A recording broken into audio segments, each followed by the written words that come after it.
क्या आपने कभी सोचा है कि मेरे इस मानवीय जीवन का क्या अस्तित्व है? मेरे लिए इस मानव जीवन जो कि ईश्वर की अनमोल देन है, उसकी क्या महत्वता है? क्या आपने कभी अपने आप को गहराइयों से जानने का या समझने का प्रयास किया है? मानवीय तौर पर कहा जाए तो हम इस जीवन को सिर्फ अपनी जरूरतों को पूरा करते करते ही बिता देते हैं। एक मनुष्य के लिए उसकी जरूरत क्या है? रोटी, कपड़ा और मकान, यही ना?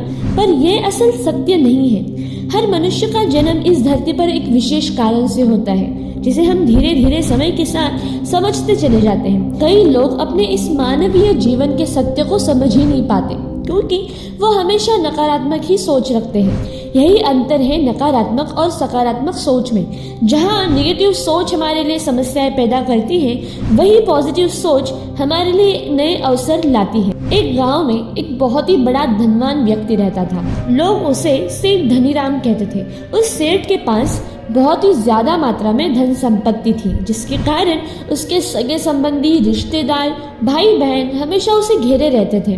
वे उन्हीं के राग अलापते रहते थे, उनकी तारीफ किया करते थे। सेठ भी उन सभी लोगों को काफी मदद करता था। तभी अचानक कुछ समय बाद सेठ को भयंकर रोग लग गया। इस भयंकर बीमारी का सेठ ने बहुत उपचार करवाया, लेकिन इसका इलाज ही नहीं हो पाया। आखिरकार सेठ की मृत्यु हो गई।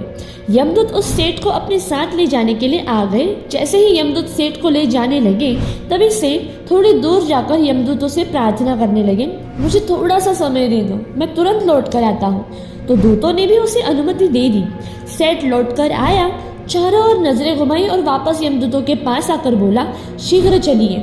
यमदूत उसे इस प्रकार अपने साथ चलने के लिए तैयार देखकर वो चकित रह गए और सेठ से इसका कारण पूछा। सेठ ने निराशा भरे स्वरों में कहा, मैंने हेरा फेरी करके अपार धन एकत्रित किया था, लोगों को खूब खिलाया पिलाया और उनकी काफी मदद भी की थी।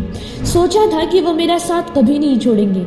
अब जब मैं इस दुनिया को सदा के लिए छोड़कर जा रहा हूँ, तो वे सब बदल गए। मेरे लिए दुखी होने के बजाय ये सभी अभी से मेरी संपत्ति को बांटने की योजना बना रहे हैं। किसी को मेरे लिए जरा सा भी अफसोस नहीं है। सेठ की बात सुनकर यमदूत बोले, इस संसार में हर व्यक्ति, हर प्राणी अकेला ही आता है और अकेला ही जाता है। इंसान जो भी अच्छा या बुरा कर्म करता है, उसे उसका परिणाम स्वयं ही भुगतना पड़ता है।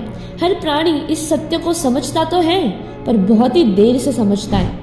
हम इस बात को अपने जीवन में भी देख रहे हैं। लोग जीवन के सत्य को भूलकर मानव द्वारा बनाए गए जाल जैसे लालच, रुपए, पैसा, बुराई आदि तले दब चुके हैं। आप जो भोजन ग्रहण करते हो वो पेट में 4 घंटे रहता है, जो वस्त्र पहनते हो वो 4 महीने रहता है, लेकिन जो ज्ञान आप हासिल करते हैं वो आपके अंतिम सांस तक साथ रहता है और संस्कार बनकर आपकी अगली पीढ़ी तक पहुंचता है।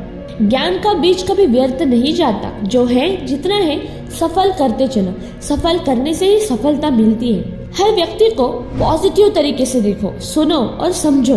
हम जितना ज्यादा पढ़ते हैं, सुनते हैं, समझते हैं, हमें अपनी कमियों का उतना ही ज्यादा एहसास होता है और इसी कमी को दूर करके हम सफलता की मंजिल की ओर अपने कदम बढ़ाते चले जाते हैं। क्या लेकर आया था जो क्या लेकर जाएगा।